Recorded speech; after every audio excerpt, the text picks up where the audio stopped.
Greetings, fellow gorehounds, and welcome back to Blood Splattered Cinema, where I put the laughter back into slaughter. And this week I'm going to talk about yet another controversial picture, a slasher film so vile, so ugly, so disgustingly sexist that it can only be brought to you by two women. Slumber Party Massacre. Close your eyes for a second, fall asleep forever. What is this, a horror movie or a Tempur-Pedic ad? Just saying. Unless, of course, they were talking about the audience. Anyway, this magnificent piece of slashploitation cinema was the direct result of one Rita Mae Brown, a prolific writer and notable second-wave feminist. She's mainly known for her novels such as Ruby Fruit Jungle, a semi-autobiographical tale about a young lesbian discovering her own sexuality and growing up to be, well, a prolific writer and notable second-wave feminist.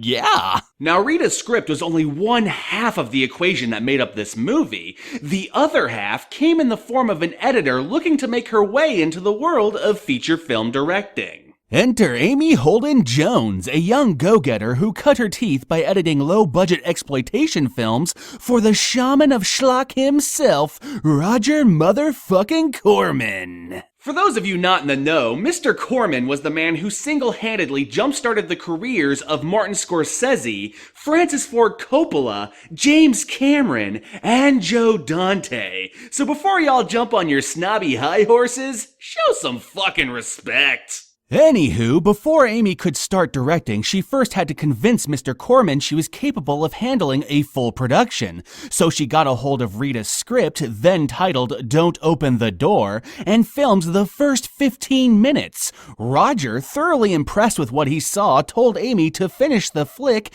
and that she definitely had a future in the picture business. And that, of course, brings us to this week's film. So, my fellow gorehounds, grab yourself a drill and start a stroking. Cause this week's phallic-filled feature is none other than the infamous cult classic, Slumber Party Massacre.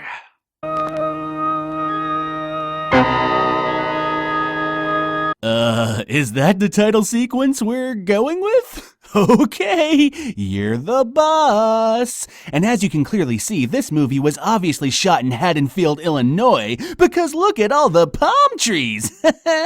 Just kidding, this flick was actually shot in Southern California. Just like, wait, what? You mean you weren't shot here either, Halloween? Holy fuck, what the shit is that? I'm sitting here like, hey, Halloween, we cool, right? Let's play some frisbee. Then I turn around and bam, you get me right in the pooper. Not cool, bro.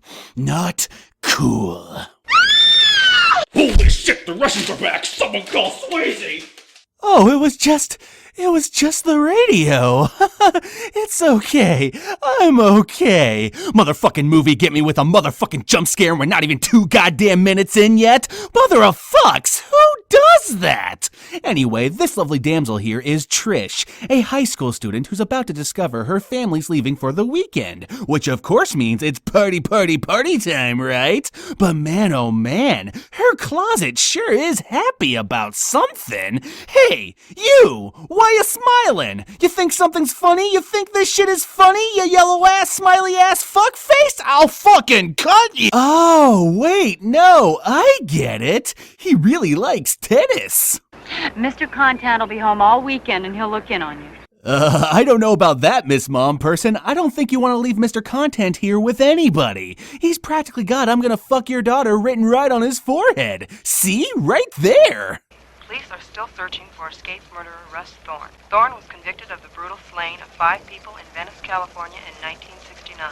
Yeah, that's totally not going to be important later, so fuck that expositional bullshit. It's time for school. Oh no, 1980s, what are you doing? I mean, I'm down with the long hair, hot pink, and miniskirts, but this is just unacceptable. Seriously, these two look like they just walked off the set of Growing Pains, and not The Seasons with Leo DiCaprio. Someone get this kid an Emmy! So Douchey McGee and Douchey Magoo start off the day, as all high school students do, by hitting on the telephone repair woman. What? You trying to tell me that's not something they do? Who are you to tell me what they do, ya youthists? This piece of social justice outrage has been brought to you by Tumblr, where humor goes to die. Holy shit, the Maytag repairman is fucking pissed. You know, after all these years, it's still a thrill to see the inside of these beauties. Working on a Maytag, working on a Maytag. By the way, apparently telephone vans are soundproof. Who knew? All right, girls, it's late. Now stick to your zones. Try to keep open. Diane, don't hog the ball. Hear that, ladies? Don't hog the ball. Share it with your friends. So after a hard game of basketball, Diane here gets mighty jealous of the new girl Valerie because, well, she's kind of a hottie. And something about her being better at basketball than them, but mostly the hottie part. Hey, it's her problem she transferred here, not mine. Diane, you're a snob. No, I'm pretty sure the word you were looking for was bitch. Anyway, despite Diane's protests, Trish invites Valerie to her slumber party, but Valerie refuses because, well, they weren't exactly inconspicuous with that whole catty conversation there. Hey ladies, it's a locker room, and guess what? Sound, it bounces. Oh, hey, a dead body. That's like one of my favorite things. Hey, guys, where are you going? The plot's right over here. Seriously, guys, you better turn around and do something, because she's not looking too hot. And there's no telling what'll happen if you leave her here all by her lonesome. She might get eaten by rats, or hobos, or even Tom Selleck's mustache. 3 men and a little lady, indeed. Remember, kids, don't stay in school. You might die. By the way, check this shit out. Emergency drill procedures. I repeat, emergency drill procedures. Seriously, guys, I've never wanted to make out with a movie so much in my whole life. Aw, shit, check out this rockin' soundtrack, yo. Man, I'm surprised I didn't call this guy the Casio Killer.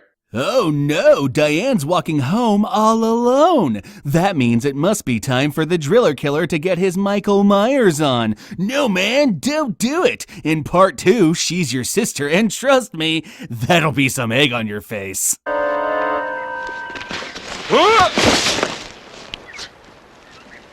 Holy shit. John Miner, what are you doing scaring me to death like that? John Miner? What an unfortunate last name, especially if he runs into Billy Major. Then it'll be the most awkward remake of the Ginger Rogers and Ray Milland classic the world has ever seen. Psh, Ray Milland. More like Ray Bland. Just kidding, Ray. I didn't actually mean it. I fucking love frogs. Back in 1969, our own beach community of Venice, California, was shocked by a string of brutal murders. Next time on Exposition Radio, machetes, good for metaphorical castration or the best? Yeah, that joke's not gonna make sense for another. Spoilers! So the PE teacher from earlier arrives home all ready to get out of that nasty uniform when suddenly, uh-oh, what's that, Spidey? You got a tingle-pingle in your dingle-spingle? Well, isn't that cute? But it's fucking wrong, dude. You might want to get that shit checked out by a doctor or something. I don't know, might be infected.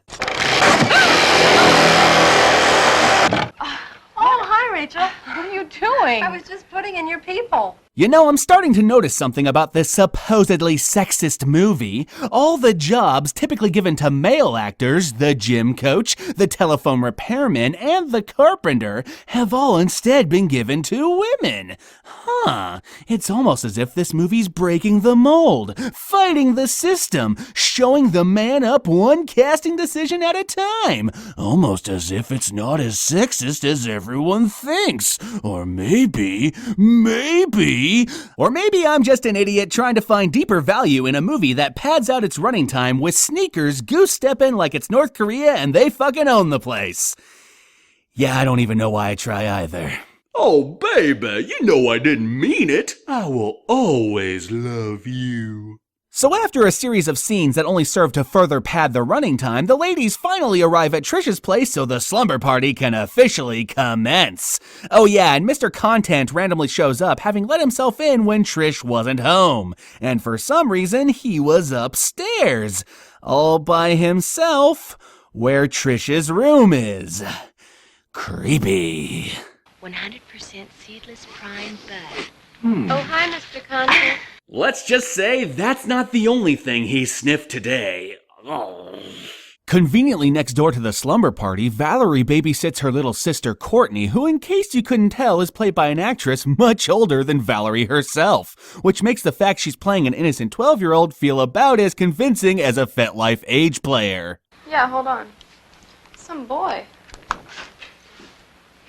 Hello? 7 days. Oh man, I just fucking love the continuity here. Check this shit out. The lady's over here shattering glass in the kitchen, so they go to investigate, only to discover Trish left the stove on, and the teapot cracked from the heat. So what does she do? Immediately pick it up, of course, with her bare hands. I can't even. Forget about that continuity shit though, because oh yeah, it's motherfucking booby time. Just try not to think too hard about the fact that they're all supposed to be in high school and more than likely underage. And with that, I ruined the nudity in every dead teenager flick ever made. You can all thank me later. Derp face.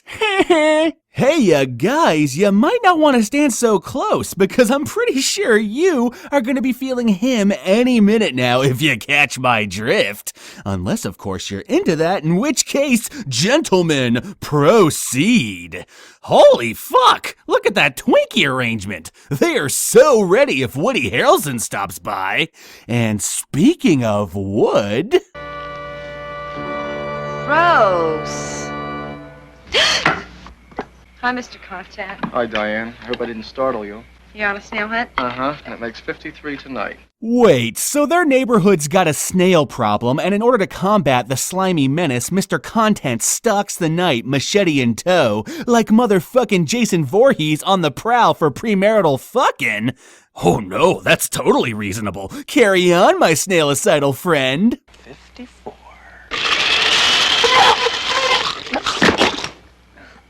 He died doing what he loved.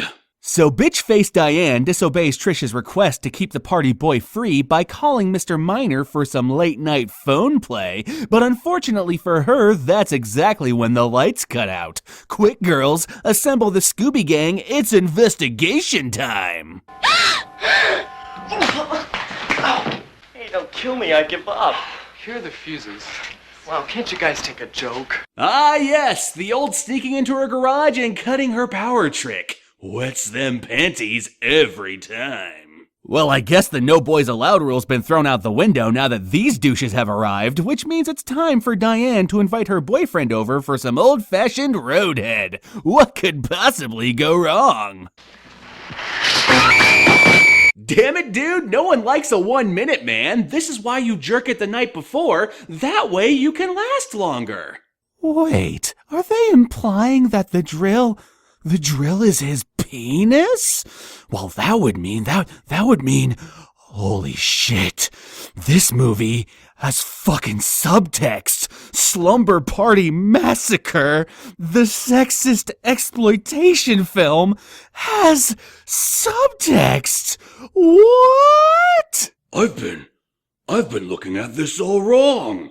This isn't just any old slasher movie. This is a slasher movie about objectification. I mean, think about it. Really think about it. This movie's been a series of scenes in which these ladies are either watched by, hit on by, or assaulted in a sexual manner by the men. You got the opening with the driller killer spying on Trish. You got the boys in gym class. You got John Minor after school and the peeping toms during the slumber party. In fact, even this scene in the beginning of the movie in which the camera lingers over their naked bodies ever so slowly is directly paralleled by the tomboys' voyeurism later on. And it's not exactly a stretch to say this film's main demographic was young males. I mean, it was a slasher film in the 1980s after all. Though I'll freely admit I could be full of shit on the shower scene, since the only reason it's even in the movie is because Corman mandated it for marketing purposes, because, sex sells,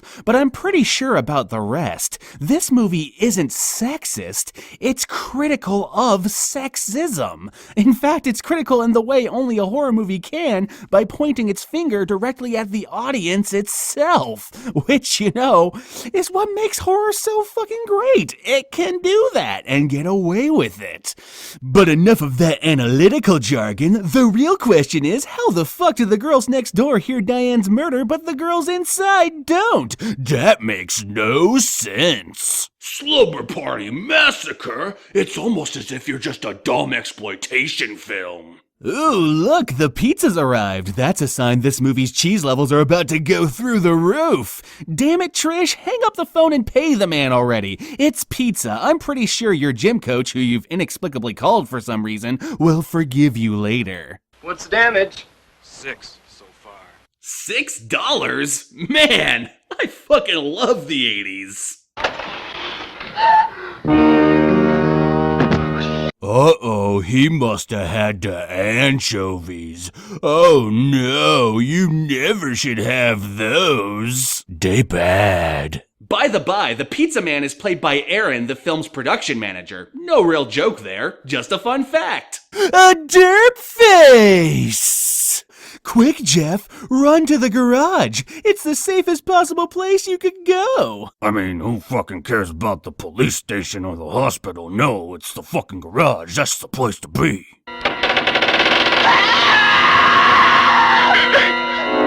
Drilled through the heart, and you're to blame. You gave Jeff a chest pain. Oh, God! Oh, I am not a singer. Ah, well, at least dumbfuck number 2 has the bright sense to run to the neighbor's house, which is definitely an improvement over the garage, I'll give him that. Too bad for him, though, Valerie is way too busy watching some old Corman stock footage to hear him pounding at the door. Also, did I happen to mention that this is a Roger Corman production?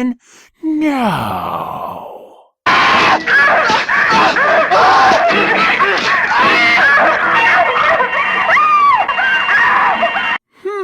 Is it just me, or are the guys getting far more graphic deaths than their girl counterparts are? Psst, talk about reverse sexism. Am I right, fellas?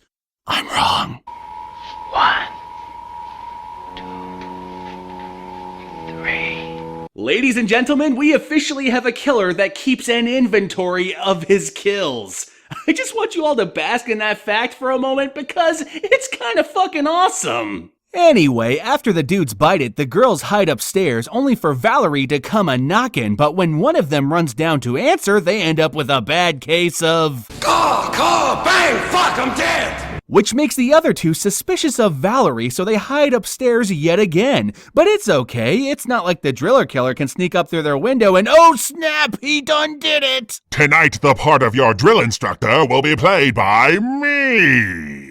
Man, these chicks are putting up a pretty damn good fight. Well, until he kills one of them anyway. So long and thanks for all the weed, Kim. By the way, this chick's name was Kim. I probably should have mentioned that earlier, but oh well. No more time for her though, because the driller killer is about to have an introspective moment. Who is that drill I see staring straight back at me? When will my reflection show who I am inside? Man, I don't fucking know. It sounds like the driller killer sucks at singing as much as I do. I don't fucking know. I'm not a fucking duck. I never have any fun.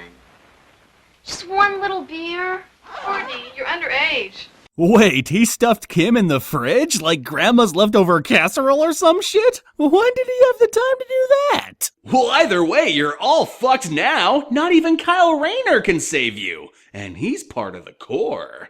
Oh, hey, Coach Lady, or should I say, soon-to-be-dead Coach Lady? But before she bites it, check out her fire poker. Now that's what I call quality American craftsmanship. Please don't do this. I love you.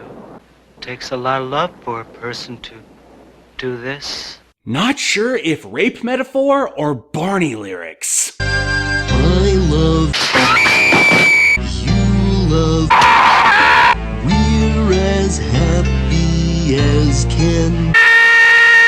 Wow, this message is so blatant, it's practically drilled into your head.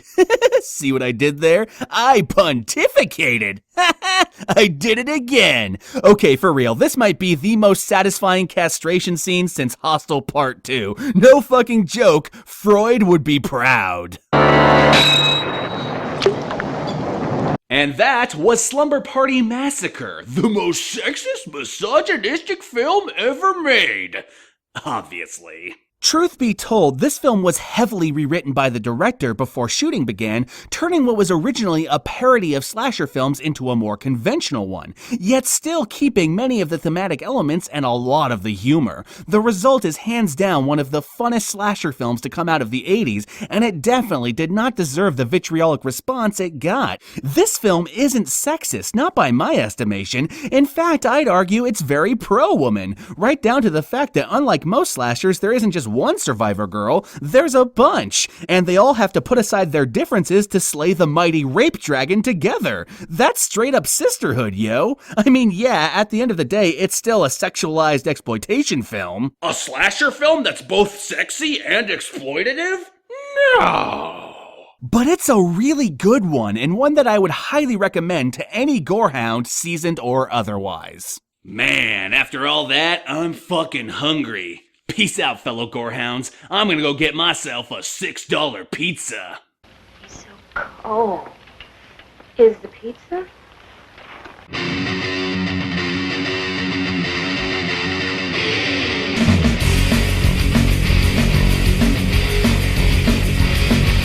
Girls run around having tons of fun. Jealous summer party going all night long. Say yeah, yeah, well, alright. Cooking snacks and having a blast. But anybody thinks to show off the best. Say yeah. We're gonna crash the party, gonna take them all. Gonna crash the party, kill and rape them all night long. Well, that's right. 'Cause I'm the killer killer, I'm just rockin' all night. Gonna make these witches not a fighter, that's right. It's a slumber party massacre. Blood and guns shooting everywhere. Come on girls, let's have some fun. Where the fuck you going? I ain't done. Say yeah, slumber party massacre. Say yeah, slumber party massacre.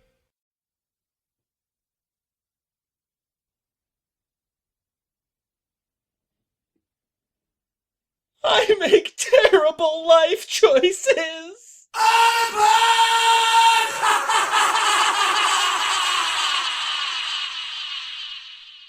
Hey fellow gorehounds, thank you so much for putting up with my long absence. I know it has been a while since I put out an episode, so hopefully this one was worth the wait. If it isn't, then hopefully the next one will be worth the wait, though you probably won't have to wait too long for that one. Hint, hint, Slumber Party Massacre 2. Oh yeah! And as per usual, be sure to like, comment, subscribe, and show your friends if you liked it, because word of mouth is really how we get these things to the people, you know? Hey. That's just how YouTube works. And one last thing, be sure to check out my website, www.bloodsplatteredcinema.com, because there are episodes there that for one reason or another I either had to take down from YouTube, or got taken down by YouTube, or just couldn't be uploaded to YouTube to begin with. So, I mean, hey, there's more cinema out there that you might not have seen yet, so hey, check it out. And if you like it, fucking cool, awesome. Anyway, peace out, fellow gorehounds, and I'll see you next time around with Slumber Party Massacre 2. Oh man, that one's gonna be interesting.